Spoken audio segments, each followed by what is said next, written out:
Vaxtınız xeyir olsun dostlar. Mən sizin informatika müəlliminiz Tayrova Nihal. Bugün sizlərlə DİM-in çətin tipli suallarından sayılan növbəti bir model sualının izahına baxacağıq. Digər model sualların izahlarını da yenə kanalda tapa bilərsiniz. Birinci sualdan başlayırıq. Səsin həcminin tapılması ilə bağlı olan bir sualdır bizdən soruşulur. İlk öncə səsin həcminin tapılması üçün düsturu burada sizin üçün qeyd etmişəm. Yadımızda saxlayırıq ki, səsin həcmini tapa bilmək üçün səsin diskretləşmə tezliyini, mən bunu burada sizin üçün qısaca hertz ilə işarə etmişəm. Yəni hertzləri vurmaq lazımdır səsin ümumi davam etmə müddətinə. Onu vurmaq lazımdır səsin kanal sayına. Onu da vurmaq lazımdır analoq siqnalların həcminə. Unutmuruq ki, analoq siqnalların həcminin bit ilə müddəti saniyə ilə, deməli, diskretləşmə tezliyini isə mütləq şəkildə hertzlərlə ifadə etmək lazımdır. O zaman gəlin baxaq görək bu sualda necə işləyəcəyik biz bunu. Baxın, fikir verirsinizsə, mənə ən birinci elə analoq siqnalın həcmini verib.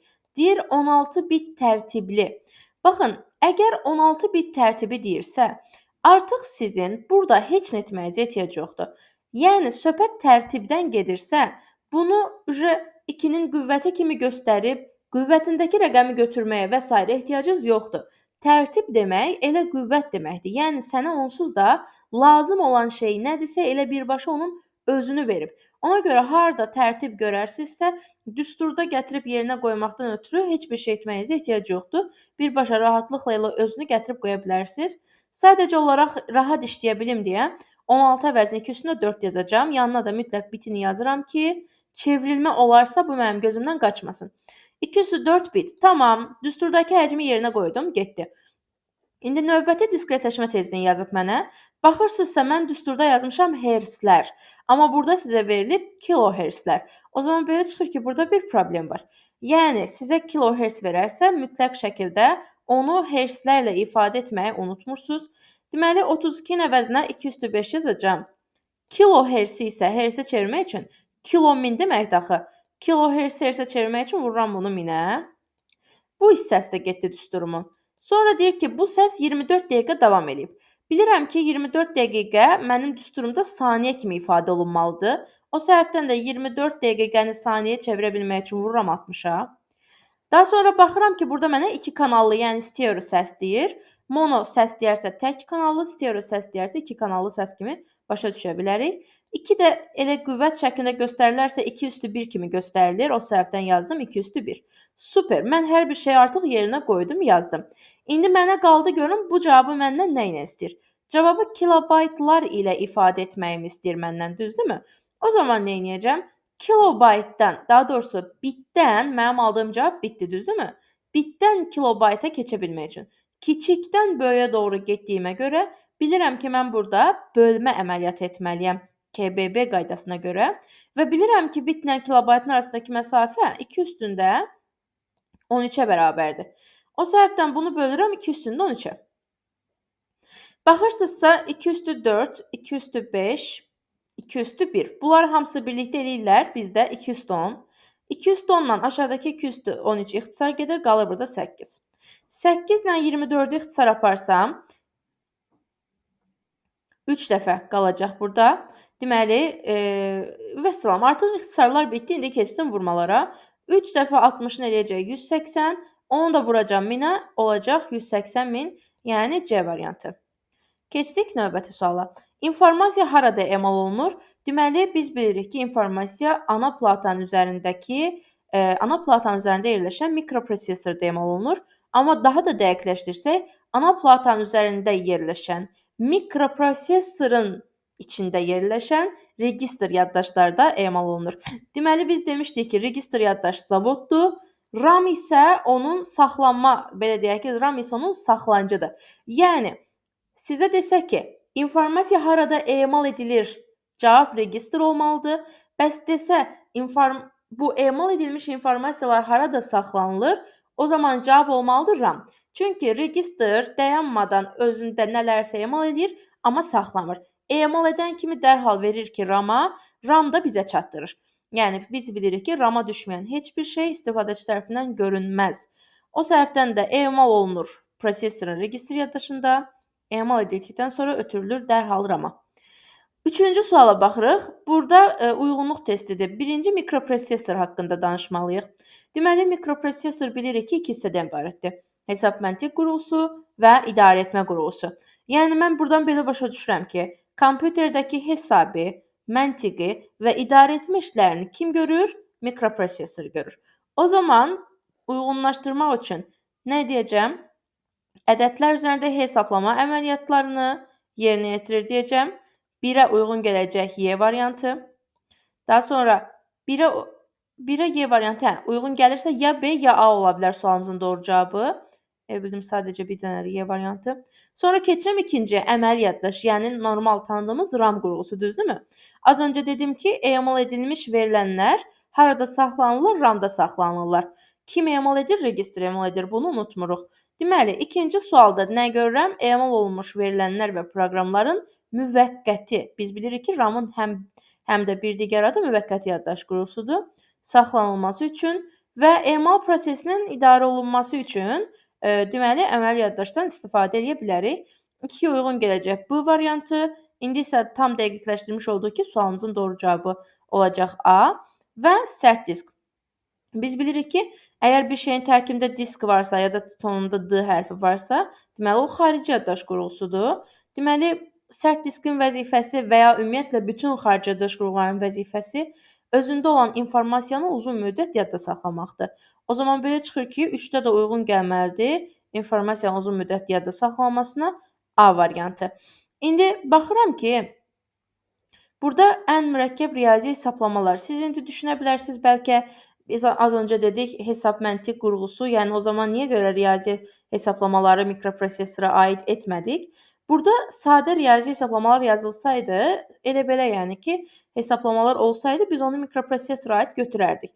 Amma mürəkkəb riyazi hesablamalar, özdə yazıb lap ən mürəkkəb riyazi hesablamalar, sürüşkən nöqtəli ədədlərlə işləmək üçün o zaman bizə ayrıca bir dənə riyazi saprosesor adlandırdığımız qurğu kömək edir. Yəni onu mikroprosesora aid edə bilmərik. Yəni bu cavab riyazi saprosesora aid olan bir cavabdır. Dördüncü sualda sistem proqram təminatına aid olanları seçək. Bir dəqiqə, videomuzda qeydiyyatdadır. Deməli, sistem proqram təminatı deyəndə biz bilirik ki, kompüterin işinə yarayan proqramlar başa düşülür, düzdürmü? İndi kompüterin işinə yarayan, kompüterə sağaldan, kompüterə kömək eləyən, kompüter haqqında bizə məlumat verən, yəni tanıdığımız bütün utilitlər, bütün arxiv proqramları, bütün antivirus proqramları kim ki kompüterin yaxşılığı üçün işləyir, hamısı sistem proqram təminatına aiddir. İnsana lazım olanlar tətbiqi proqramlara aiddir. Yeni proqramlar ortaya çıxartmaq üçün kod yazdığımız proqramlar isə instrumental proqramlara aiddir. Elə məhz case texnologiyası da instrumental proqramlardan biridir, getdi. Antivirus proqramı kompüterimi sağaltdığına görə sistem proqramına aid götürürəm. Kompilyatorlar yazdığım kodu kompüterin başa düşəcəyi dilə tərcümə edən, yəni proqramlaşdırma prosesinin ən mühüm addımlarından biri olan instrumental proqramlara aiddir bu. Kompilyator, həmçinin də interpretator. Hər ikisi də translator olaraq gedirlər və translator instrumental proqramlara aiddir. Kompilyator yazdığım proqramı bütöv, interpretator isə yazdığım proqramı hissə-hissə tərcümə edir. Gəldik, baxdıq. Əməliyyat sistemləri. Baxın, tərkibində əməliyyat sözü olan hər şey zaten aiddir sistem proqram təminatına. Hətta daha da dəqiqləşdirsək, sistem proqram təminatının baza hissəsinə aiddir. Sonra gəldim arxivatorlar. Arxivatorlar faylları arxivləşdirərək digər faylların daha yaxşı yerləşməsini təmin edirlər, daha belə deyək, geniş yerləşməsini təmin edirlər və beləliklə kompüterimə bir şəkildə xidmət göstərmiş olurlar. O səbəbdən belə çıxır ki, bu da sistem proqram təminatına aiddir. Həmçinin də az öncəki qəbirdən yenə də tərkibində əməliyyat sözü olanlar sistem proqramına aid dedik. Ona görə də 2, 4, 6 və 7 sualımızın doğru cavab variantı olacaq. 5-ci suala keçirəm. Şəbəkədəki şlüz, yəni gateway-in vəzifəsi nədir? Deməli, gateway-in vəzifəsi iki müxtəlif kompüter və ya iki müxtəlif şəbəkə arasında əlaqə yaratmaq ola bilər. Bundan əlavə gateway-in bir dənə də vəzifəsi var, hansı ki, lokal şəbəkəni qlobal şəbəkəyə çevirə bilir. Yəni lokal kabel forması ilə bağlanan şəbəkəni elə bir hala gətirə bilər ki, artıq biz ona simsiz də qoşula bilirik. Gateway vasitəsilə bunu eləyə bilir yəni.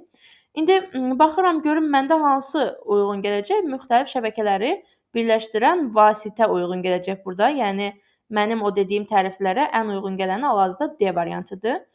Bəs nədir? Digərləri niyə deyil? Məsəl üçün, şlüz, yəni gateway OCI modelinin 7 səviyyəsinin içərisində mövcud deyil bilirsiniz ki, hansılar idi onlar? Fiziki səviyyə, kanal səviyyəsi, şəbəkə səviyyəsi, nəqliyyat səviyyəsi, seans səviyyəsi, nümayiş səviyyəsi və tətbiqi səviyyə. Bunların heç birinin içərisində OCI modelini gördüyünüz kimi şlüz deyə bir şey demədim. Periferiya qurğularını idarə edən proqram şlüz proqram deyil, şlüz qurğudur. Getdi. Şəbəkədəki kompüterlərin ünsiyyət dilinə biz protokol deyirik, gateway demirik. Şəbəkənin topologiyası, yəni kompüterlərin şəbəkədəki birləşmə sxeması, çertyoju, təbii ki də onların içərisində gateway mövcud deyil. Var bizdə şin, ulduz, halqa, mesh və s. var, ancaq gateway o topologiyalardan biri deyil. 6-cı sualda Windows 10-da print screen düyməsinin vəzifəsi nədir? Bizdə bir var print screen, bir də var snipping tool. Deməli, snipping tool üçün biz Win Shift S qısa yollarını istifadə edirik. Bunu mən sizin üçün model 6-nın izahında da qeyd etmişəm. Təkrar həmən suallardan biridir bu. Win Shift S vasitəsilə, snipping tool vasitəsilə, hansı ki hal-hazırda ekranda görəcəksiniz. Deməli, bunun vasitəsilə mən ekranın istədiyim qədər hissəsini screenshot götürə bilirəm. Amma yox söhbət print screen-dən gedirsə, print screen artıq mənə hüquq tanımır ki, istədiyim qədər hissənin screenshotunu götürüm. Print screen vasitəsilə ekranın təsvirini bütövlükdə buferə atmağa məcburam. Yəni qeyd olunmuş hissəni yox. Ona görə A variantı olacaq. Blok sxemlərə təsvir edilməsinə müvafiq uyğunluğu müəyyən edin. Deməli, gəlin baxaq. Birincisi biz modifikasiya bloku görürük. Buna biz dövrün təsviri bloku da deyə bilərik. Modifikasiya bloku bilirsiniz içində yazdırdı. Məsələn, i bərabərdir. Tutalım ki 2,3,1. Düzü 1 yazılmır, nəysə 2 yazaq. Yenə o da alınmadı. Bura 5 yazaq. Deməli, yəni i-nin dəyişən qiymətlərini bu başdan sizin üçün verirdilərsə, siz buna modifikasiya bloku deyirdiniz. Yəqin ki, xatırlayırsınız. Hətta bu ildə qəbula düşmüşdü ki, bəs modifikasiya blokunda öncədən bilinirmi dövrlərin sayı? Bəli, i nə qədər qiymət alıbsa, dövrlərin də sayı o qədərdir. O səbəbdən i-nin qiymətləri zaten əvvəlcədən bu tipli bloklarda bəlli olduğuna görə, deməli, dövrlərin sayı da bəlli olur əvvəlcədən. Deməli, 1-ə uyğun gələcək B variantı. 2. Biz buna daxil etmə, xaric etmə bloku deyirik. Verilənlərin alqoritmə daxil edilməsi və ya verilənlərin alqoritmdən xaric edilməsi blokudur. Bu uyğun gələcək A variantına. Bu isə şərt ya da seçmə blokudur. İçində şərt verilir. Şərtə uyğun 2 yoldan birini tutub gedirik o yola. O zaman burada uyğun gələcək 3-də D variantı. İndi keçdik bu suala. Alqoritmin aşağıdakı fraqmentin yerinə yetirilməsindən sonra S dəyişəninin qiyməti nə olacaq? Deməli, biz bilirik ki, alqoritm işləyərkən mütləq kənarda yazıb işləmək lazımdır ki, sonra qarışmasın proses. S-in qiyməti verilib, i-nin qiyməti verilib. İndi baxıram ki, S-in başlanğıc qiyməti 1-dir, i-nin başlanğıc qiyməti o da 1-dir. Tamam, başlanğıc qiymətlər bitdi. Keçdim artıq dövrün gövdəsini icra etməyə. Deməli, S bərabərdir S plus i. İkisi də 1 olduğuna görə S-in yeni qiyməti toplanaraq 2 olacaq və köhnənin üstündən xətt çəkəcəm. i-nin yeni qiyməti isə i-nin əvvəlki qiymətinin üstünə 1 gələrək alınır. Əvvəlki qiymət 1-dir, üstünə də 1 gəldim, oldu 2. Düşürəm şərt blokunda yoxlayıram. i böyükdürmü 4-dən? Deyirəm ki, xeyr, böyük deyil. O zaman geri qayıdır. Deyir ki, tamam, S-in qiyməti olsun S plus i. Yəni 2 plus 2, 4, amma köhnənin üstündən dərhal xətt çəkdim. i-nin də qiyməti olsun i plus 1, yəni 3. Köhnənin üstündən xətt çəkdim. Düşdüm bu səfər blokda 3-ü yoxlayıram. 3 böyükdürmü 4-dən? Yox deyəcəm. O zaman S-in qiyməti olacaq 7, i-nin qiyməti olacaq 4. Sonra düşürəm. Soruşur ki, bəs 4 böyükdürmü 4-dən? Yenə yox cavabını verirəm. Çıxıram yuxarı. S bərabərdir S plus i, yəni 11. i bərabərdir i plus 1, yəni 5 qiymətini alacaq. Çünki i-nin köhnə qiyməti 4 idi, üstünə 1 gəldim, oldu 5. Artıq şərt blokunda nəhayət yoxlayıram. Bəs 5 böyükdürmü 4-dən? Deyirəm, bəli, böyükdür. O zaman nə edəcəm? S-in ən sonuncu qiymətini çapa verəcəm. Məndə S-in ən son qiyməti 11 olduğuna görə çapa gedən qiymət də olmalıdır. Aktiv sənədə girişi məhdudlaşdırmaq üçün istifadə olunan əmr və ya düymələri seçin. Ümumiyyətlə biz bilirik ki, həm Word, həm Excel, həm PowerPoint üçün keçərli bu dediklərim. Biz bilirik ki, aktiv sənədə şifrə qoymaq üçün File Link tabının infosunu, File Link tabının save as-ini və Review Link tabının protect-ini istifadə edə bilərik. İndi burada məndən info ardıcıllığını soruşmur. Faylın infosunda heç bir şey. Prosto protect dokumentə daxil olub buradan insert this password eləyərək şifrəyə qoyursunuz. Ancaq burada məndən soruşduğu save as əməliyyatıdır. Save as-ə daxil oldum. Gəldim bu pəncərə açılandan sonra save as-də tools bölməsinə daxil oluram. Buradan general option seçirəm. General optionda password to open, istədiyim passwordu 2 dəfə yazıram. Ondan sonra təsdiqləyirəm. Belə, deməli, tools bölməsindən nəyi seçmək lazımdır? Yox, ümumiyyətlə düzgün ardıcılığı soruşur bizdən. Tamam, ilk öncə file link tabına daxil olduq. Proses başladı 4-lə. Daha sonra filedan save as-ə daxil oldum. Ardınca gəldi 7. Save as-dən daxil oldum. Hardadır? Tools bölməsinə, yəni 11. Tools bölməsindən daxil oldum General Options-a, yəni 3. Oradan da Password to Open seçdim, yəni 6. Və salam, sualımızın doğru cavabı olacaq bu şəkildə 4, 7, 11, 3, 6 formasında olmuş olacaq. Keçdik 10-cu suala. Hansılar doğrudur? Win düyməsi vasitəsilə Start menüsünü açmaq olmaz. Deməli, bəhs edilən Win düyməsi bu düymədir və bunu bastığım təqdirdə təbii ki də sistemin baş menüsü olan Start menüsü, bilirsiniz ki, buradakı menüyə deyilir, açılmış olur. Biraz məndə azca fərqlidir, Windows 11 versiyasıdır, amma sizdə Windows 10 düşür imtahanınıza. Windows əməliyyat sistemi, bu səhvdir, yəni açmaq olur. Windows əməliyyat sistemində pəncərələrin 3 növü var. Əslində, bəzən 4, bəzən 3 kimi götürülür. Deməli, hansılardır bunlar? Deməli, baxın, bu gördüyünüz pəncərə olur qovluq pəncərəsi. Qovluq pəncərəsi File Explorer-ə məxsusdur. Bu və ya fərq etməz, hər hansı bir başqa proqramı açanda qarşınıza çıxan pəncərə olur proqram pəncərəsi. Bu tipli bir şey görsəniz isə olacaq bu da dialoq pəncərəsi. Baxın. Bu tipli sizdən cavab gözləyən pəncərəyə də dialoq pəncərəsi deyirsiniz. Bir də bizim əlavə sorğu pəncərəmiz var. Əslinə qalsa, ancaq sorğu və dialoq böyük ehtimal ki, bir götürülüb. O səbəbdən də 3 pəncərə söhbətini düz qəbul edirik. Çünki yenə də deyirəm, bəzi mənbələrdə 3, bəzi mənbələrdə 4 kimi qeyd edilir. 3-cü sualda Libraries qovluğunda 4 əlavə kitabxana mövcuddur. Yəni, Libraries-in tərkibində bilirsiniz ki, Music, Picture, Videos və Documents adlanan 4 əlavə kitabxana mövcuddur. Yəni, bu hissə doğrudur. 3-cü doğrudur. Sonra gəlirəm Start menüsündə 4 dənə sütun var. Siz Windows 10 əməliyyat sistemində bilməlisiniz ki, Start menüsündə 3 dənə sütun mövcuddur. Məndə o hal-hazırda mövcud deyil deyə göstərə bilmirəm. Amma sol panel, orta panel və sağ panel olmaqla 3 dənə həqiqətən də sütun mövcuddur. Baxaq görək vaxtımıza varmı? Var. Davam edə bilərik. Daha sonra Shutdown rejimi vasitəsilə cari istifadəçinin proqramları bağlanır və sistemə giriş pəncərəsinə qayıdış baş verir. Yanlışdır. Çünki shutdown rejimi kompüteri sadəcə olaraq söndürür və heç bir yerə geri qayıdış baş vermir shutdown rejimində. Yox, əgər bəs bu rejimin nə olduğunu bilmək istəyirsinizsə, ümumiyyətlə, yəni bu səhvdir, bunu götürmürəm mən.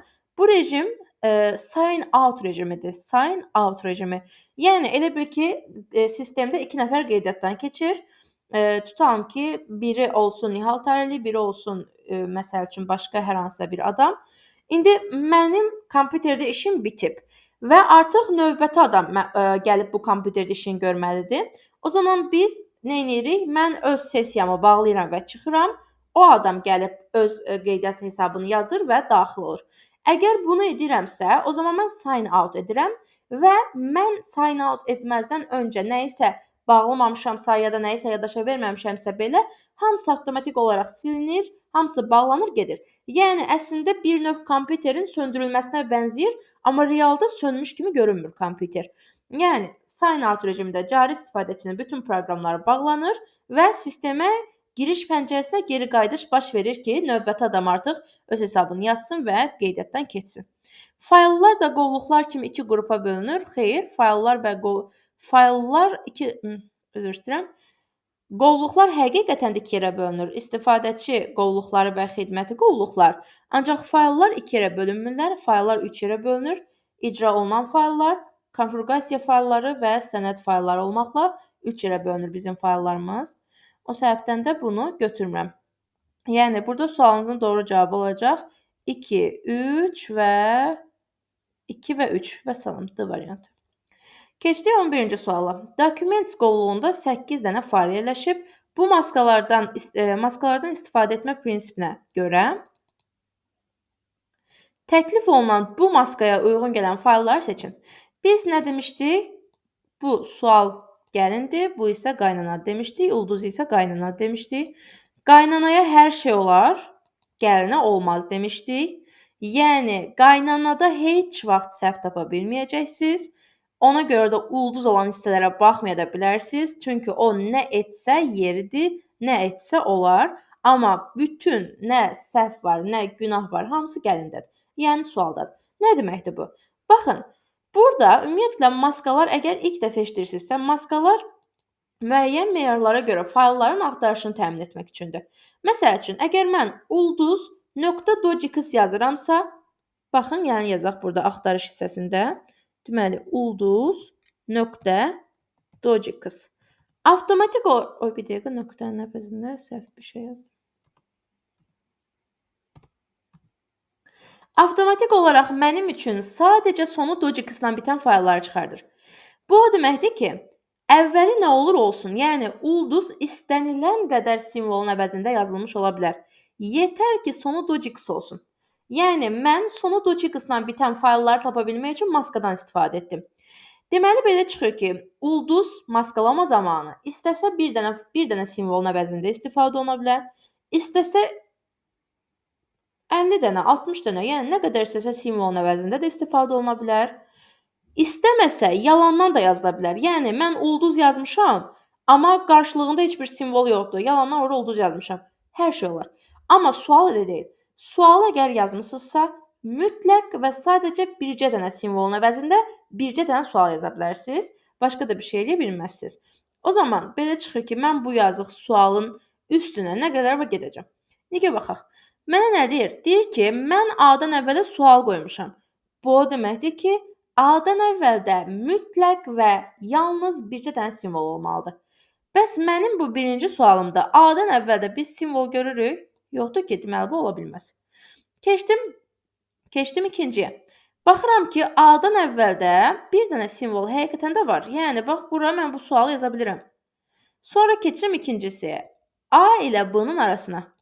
A ilə B-nın arasında ulduz ola bilər yalandan yazılsın, ola da bilər lazımlıdır. Mənə maraqlı deyil ulduz hissəsi. Gəlirəm bura sual hissəsinə. İndi baxıram ki, bu deməkdir ki, burada ən azı bir dənə simvol olmalı deməkdir. Sual varsa, ən azı bir simvol olmalıdır. İndi tutalım ki, bir simvol yoxdur, 5 simvol var A ilə B-nın arasında. O zaman belə edəcəksiniz. Deyəcəksiniz ki, 4 dənəsini verirəm ulduza, bir dənəsini də verirəm suala. Bu şəkildə yanaşa bilərsiniz. İndi baxım görün, bəs məndə A ilə B-nın arasında var simvol? Yoxdur ki, 2 ilə getdi. Deməli, 1 getdi, 2 getdi. O zaman nə edəcəm? Keçəcəm 3-cüyə. A-dan əvvəldə bir dənə simvol varmı? Var. A ilə B-nın arasında məcbur deyilsiniz ki, bu A ilə bu B-nı götürəsiniz. Ola bilər bu A ilə bu B-nı götürəsiniz da. Yox, olar da, o da B-dır da. Heç bir problem yoxdur. A ilə B-nın arasında, yəni belə deyək də, bu tipli məsələlərdə düzələn yönə baxmaq lazımdır. Zorla zora səhv çıxartmaq lazım deyil məsələni. Məsələn, mən bunu götürsəm, deyərəm ki, A ilə B-nın arasında simvol yoxdur. Zorla zora səhv çıxardaram bunu. Amma bu B-nı götürsəm, nə deyərəm? Bir dənə ulduz, bir dənə sual verməyib. Deyərəm ki, mən ulduzu yazıram B-nın yerinə, sualı da yazıram buradakı C-nın yerinə. Oldu mu? Oldu. Super. Keçdim B ilə nöqtənin arasına baxıram indi. B-dan nöqtəyə qədər ən azı bir dənə simvol olmalıdır, çünki sual yazılıb. Varmı ən azı bir simvol? Var. Ulduz da yalandan yazılıbmış, boş yerə yazılıbmış. Sonrakı hissəyə baxıram. Nöqtədən sonrakı hissəyə nə yazıb? Ulduz sual. Yəni bu o deməkdir ki, 3 dənəsini ulduza verirəm, bir dənəsini də bax bunu da suala verirəm. Vəssalam. 3 uyğundurmu? Uyğundur. O zaman sualın doğru cavabı bu olmalıdırmı? Olmalıdır. Keçdik növbəti suala. Aparılmış düzəliş və dəyişikliklərdən sonra sənədi yeni qovluqda başqa ad, yeni tip ilə yadda saxlamaq üçün nə etmək lazımdır? Birincisi, yeni qovluq, başqa ad, yeni tip söhbəti varsa, deməli, söhbət save as-dən gedir. Save as-dən gedir. Save as-ə daxil ola bilmək üçün bilirsiniz ki, ilk öncə file lent tabına daxil olmaq lazımdır. File'ın save as-nə daxil oldum. Birinci nə istəyirdi məndən? Yeni qovluq düzdürmü? O zaman gələcək 4. 5, 4. Deməli, ardıcıllıq hələ bu formadadır. 5, 4. Sonra nə deyirdi? Başqa ad. O zaman 7 gələcək. File name. Sonra nə deyirdi burada mənə? Yeni tip. Save as type. Düzdürmü? Saxlama tipi. Ardınca 2 gələcəkdir. Bunların hamısını da eləyəndən sonra ücə yaddaşa geçsin deyə nəyə basacağım? Bir dəfə save sözünü basıb çıxacağım. Yəni, ən axırda da 8 gəldi. Haradadır bu 5, 4, 7, 2, 8? Variantlara baxaq. C variantı. 13-cü suala. Columns dialoq pəncərəsinin açılmasını təmin edən düymə və əmrlər hansı lent tabına məxsusdular? Baxırıq. Layout lent tabındadılar. Deməli, layout lent tabına gəlirəm. Burada sənədin sütunlara bölünməsi əmrini görürəm. Bunu basanda, burada more columns-u basanda, həmən o sizə az öncə verilmiş o dialoq pəncərəsini görmüş oluruq. Bunun vasitəsilə siz sənədinizi bax bu formaya sala bilərsiniz. Baxın. Yəni hal-hazırda gördüyünüz kimi ortada xətt var, iki tərəfdə sütunlar var. Bu formaya broşura formatı deyilir. Bunu layout lent tabının columns vasitəsilə eləyə bilərsiniz. 14-cü suala baxırıq. Home lent tabının editing lent qrupundakı fil, düymə və əmrlər siyahısından down əmrini icra etsəm, sütunda verilənlərə bir neçə dənə, sütundakı xanalara bir neçə verilən yazılacaq. Mənə deyir ki, o xanalara yazılan verilənlər hardan götürüb yazılır xanalara? Onu soruşur məndən. İndi gəlin yoxlayaq sizlə bir yerdə. Deməli, Excel-i açdıq. Bura məsəl üçün yazdıq 5. Olsun lap altı. Düşdüm aşağı. İndi bax, gəlirəm Home Net tabının Editing Lent qrupunun fil əmrinə. Nəyi seçirəm? Down seçirəm. Nə baş verdi? Hamısının altı yazıldı. Bəs bu altı hardan götürüb yazıldı? Yuxarıdan birinci xanaya yazılmış verilən aşağıdakı bütün xanalara dolduruldu. Deməli, keçən dəfə də bəhs etdiyim kimi, əgər sizə down yazılıbdırsa, deyəcəksiniz ki, yuxarıdan götürülüb aşağıya doldurulur. Right yazılıbdırsa, yəni sağ, deyəcəksiniz ki, soldan götürülür, sağa doldurulur. Up yazılıbdırsa, yəni yuxarı yazılıbdırsa, deyəcəksiniz aşağıdakı yuxarı doldurulur.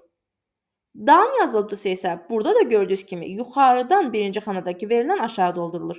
Həmişə hər kəs özünün tam əksi istiqamətindəki verilənlərlə doldurulur.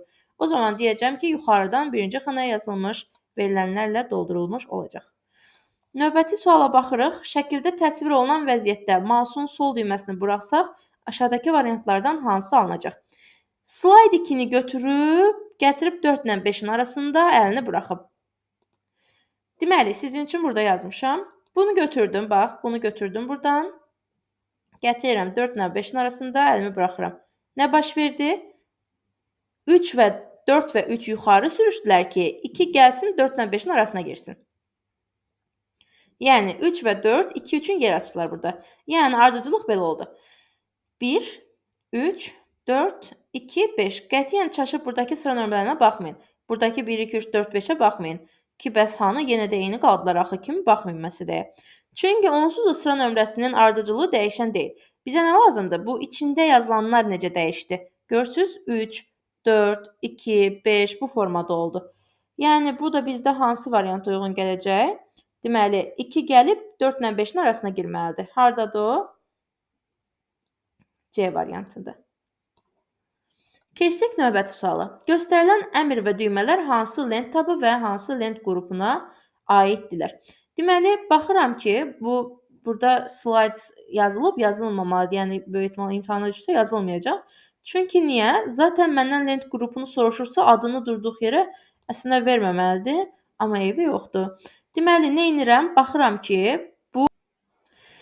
bu bəhs edilən həm home lent tabından yeni slayd əlavə etmək mümkündür, həm də insert lent tabından yeni slayd əlavə etmək mümkündür. Fikir verin, bax, bu home lent tabının slides lent qrupudur. Evdir, evdə də bir sürü adam yaşayır. Home evdir, evdə bir sürü adam yaşayır, bax. Fikir ver, amma bu da insert, bu bekar evidir. Fikir verin, burada da var slides, amma cəmi bir adam yaşayır burada. Deməli, tərkibi geniş olan slaydlar aiddir home-a.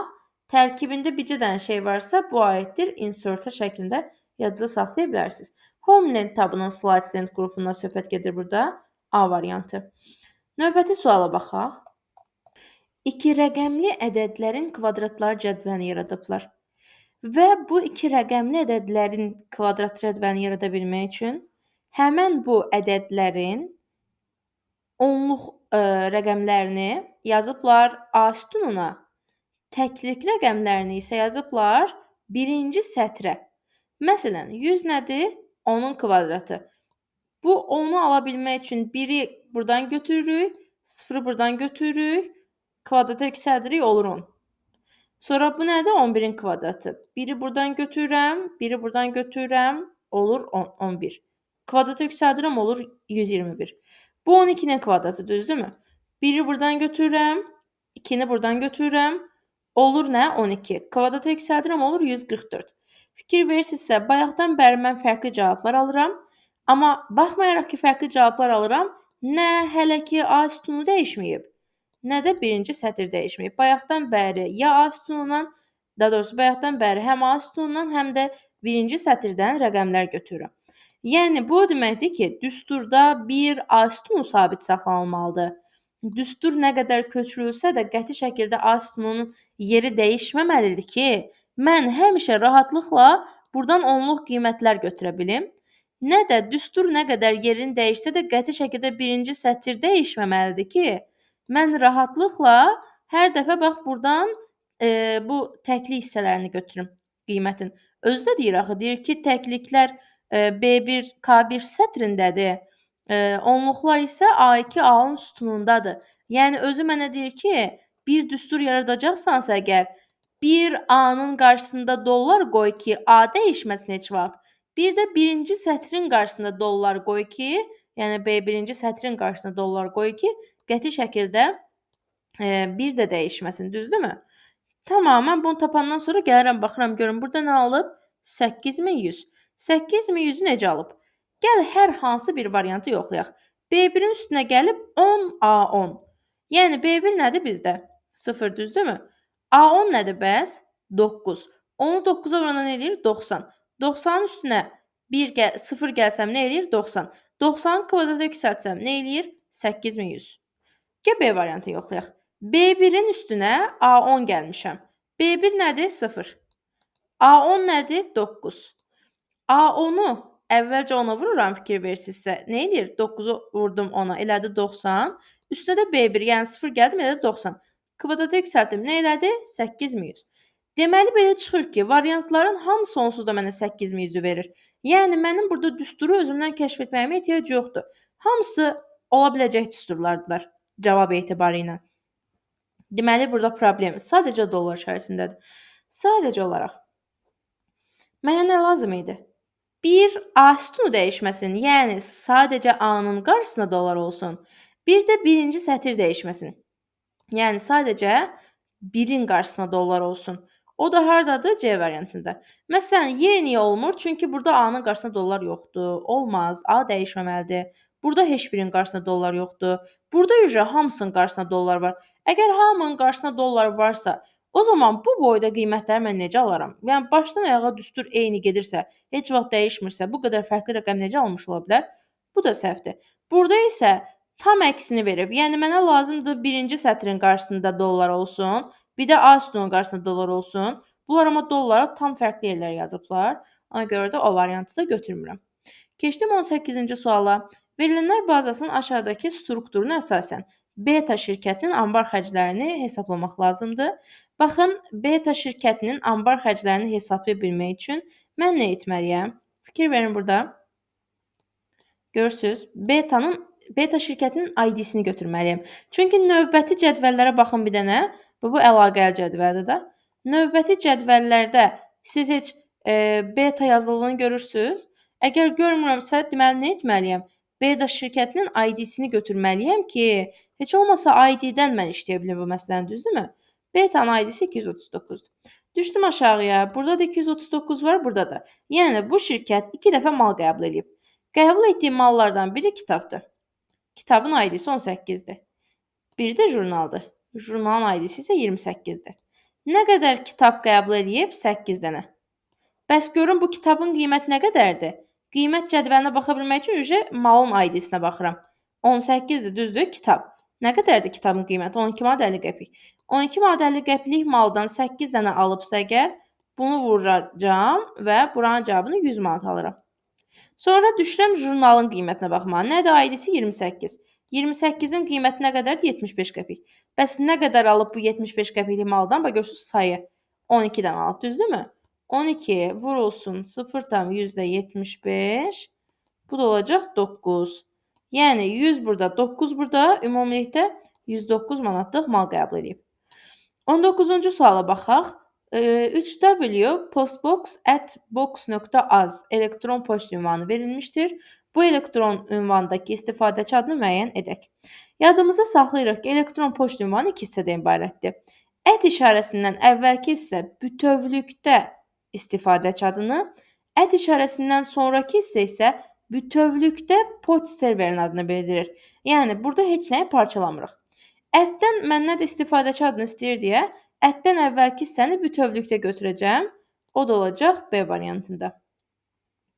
Növbəti sualda kompüterin xarici yaddaşındakı informasiyanın fayllar şəklində saxlanılması və onlarla iş sisteminə biz fayl sistemi deyirik, düzdürmü? Fayllar şəklində saxlanılması və onlarla işdirsə, deməli söhbət adından da göründüyü kimi fayl sistemindən getməlidir. Hansı ki bizim məsələn Windows əməliyyat sisteminin fayl sistemi NTFS fayl sistemidir. Yəni oradakı şeylər NTFS fayl sisteminin qayda qanununa tabedirlər.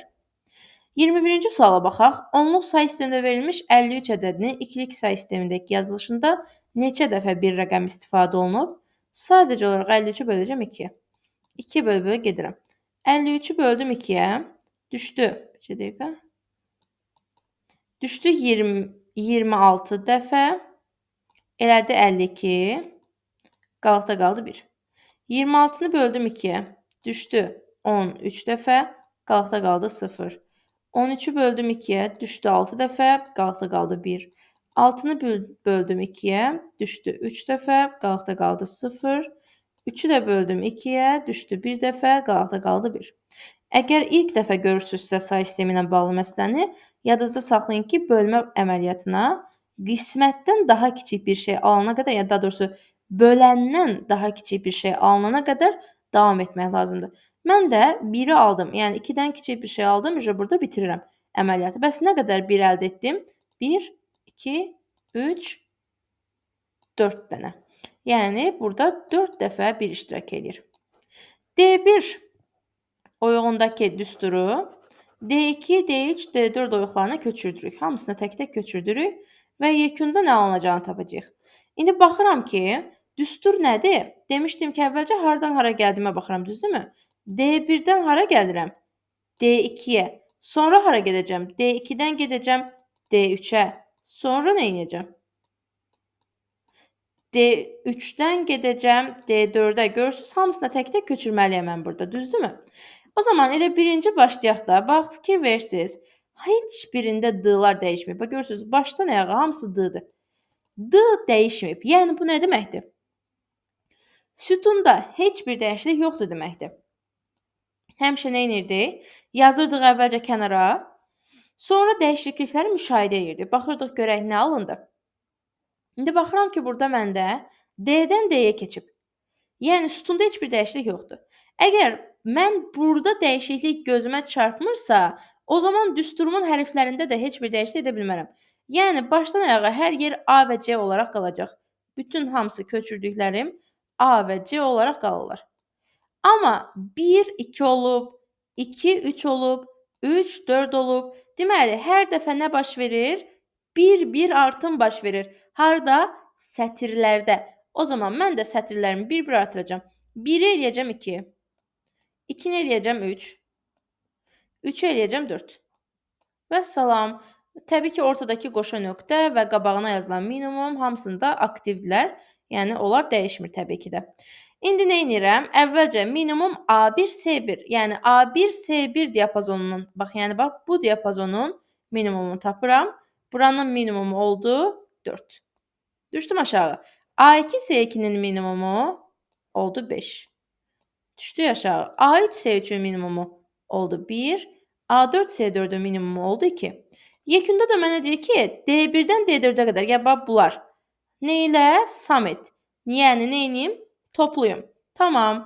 4 üstə gəlinsin 5. 4 üstə gəl 5, 9. Üstə gəlinsin 1, 10. Üstə gəlinsin 2.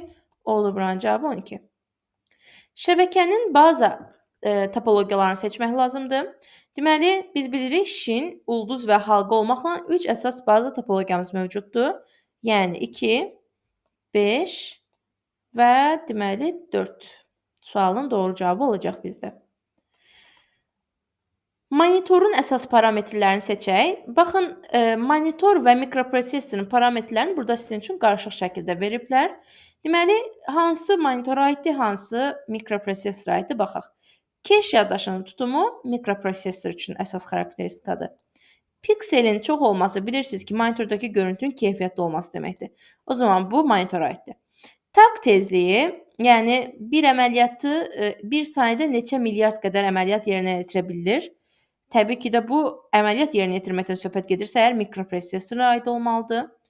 4-cü sualda kadrların əks olunma tezliyi. Bilirsiniz ki, kadr ekranla bağlı bir şeydir. O zaman bu aid olmalıdır monitora. İşçi gərginlik mikroprosesora aiddir. Korpusunun materialı nə mikroprosesora aid deyil, nə də ki monitora aid deyil. Heç bir önəmi yoxdur korpusun materialının. Diaqonal ölçüsü adından da göründüyü kimi monitorun əsas xüsusiyyətidir. Müdafiə dərəcəsi isə, yəni ekranın nə dərəcədə dayanıqlı, dözümlü olması deməkdir və təbii ki də monitora aid bir şeydir. Aksesdə verilənlərin tiplərinə aid olanları siyahıdan seçmək lazımdır. Deməli, long text sahəsi, simbol, hyperlink sahəsi, currency sahəsi, pul vahidi və date and time sahələri mövcuddur. Deməli, long text sahəsinin içərisində mətnlər, hyperlink sahəsinin içərisində linklər, currency sahəsinin içərisində pul vahidləri, date and time sahəsinin içərisində isə vaxt və tarix aksesdə yazılırlar. Beləliklə, biz artıq modellərdən bir digərinin izahını başa çatdırmış olduq. Əgər hər hansısa bir sual sizin üçün aydın deyilsə, şərhlərdə qeyd etməyi unutmayın. Sağ olun, özünüzə yaxşı baxın.